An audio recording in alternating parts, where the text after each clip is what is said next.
Hi, I'm Jeremy. Welcome back to the workshop. Today I wanted to show you a little bit about how to use our bandsaw to break down rough components, from rough stock.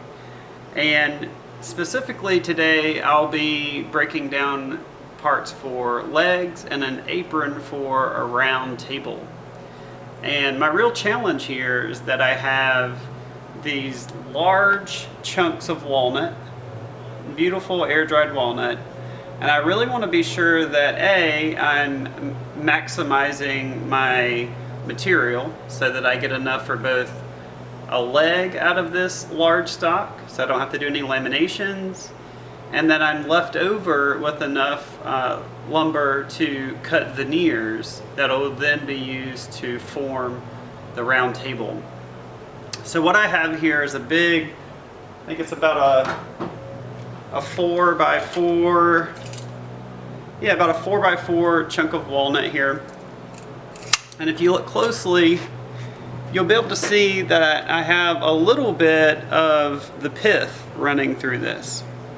So even though it kind of seems like sacrilege to cut this piece apart, I actually wouldn't be able to use this whole chunk as it is anyway, because we can't build furniture using the pith when at all possible.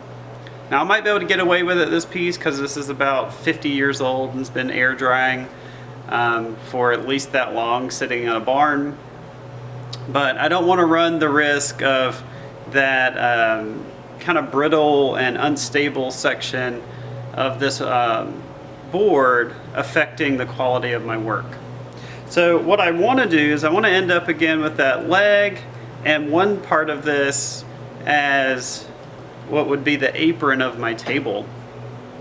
And when we're thinking about grain selection and how I'm going to break this down, the best leg in this case would come from this section right here, where the grain is running and ending into every face of that leg. So I have this grain dying into this face, it's dying into this face, it's dying into that face and that face. Okay? But if I did that, then what I would be left with after cutting it on the bandsaw is I'd be running into this pith again down here, and I'd be left with this short little board that wouldn't leave me enough material to make my aprons with. So in this case, I think I can still get nice grain running from corner to corner on my leg if I moved the leg to here. So I'll be cutting here, here, here, and here to end up with a leg out of this corner. And I still have that grain going corner to corner to my leg, and then I can cut this whole section off over here to be the apron section. So let me show you what that'll look like, and I'll show you how having this grain run from corner to corner on this leg will give us nice straight grain on all four sides of our leg.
Okay, so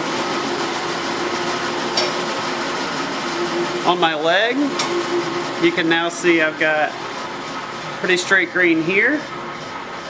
And even though I made a little bit of a compromise and didn't choose the absolute best spot for grain, I still ended up with decently straight grain all the way down.